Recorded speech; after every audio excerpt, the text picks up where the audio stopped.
paranormal investigator and author Nick Redfern has offered an alternative explanation to the Roswell crash of 1947 that involves a dark and sinister conspiracy. Back in 2001, he interviewed an elderly woman who had worked at Oak Ridge National Laboratory, who said that just following World War II, she saw human guinea pigs including Japanese people, the handicapped, and prisoners that were involved in high-altitude experiments.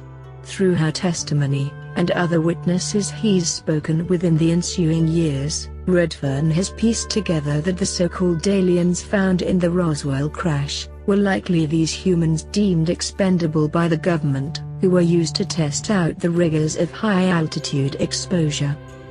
The experiments reportedly used technologies brought over from Japan and Germany using gigantic balloons with attached gondolas that contained the test subjects, he detailed.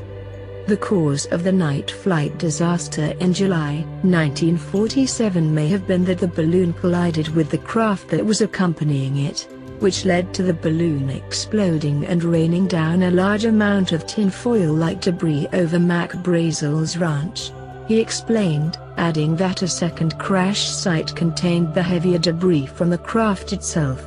Interestingly, Brazel had seen 2 previous balloons come down on his ranch, Redfern noted, and the hieroglyphics some witnesses reported seeing on beams in the debris were likely just Japanese lettering.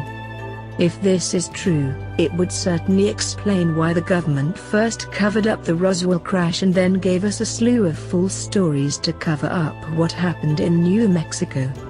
If the US was doing this terrible research in the 40s, I wonder what horrible things they are doing now. Perhaps the stories of Nightmare Hall in Dulles are true.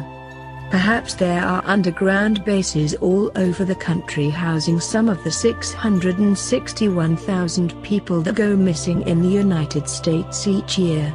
Maybe some of the mysterious disappearances chronicled by David Paulides are done to replenish the dwindling resources of labs that need humans to experiment on.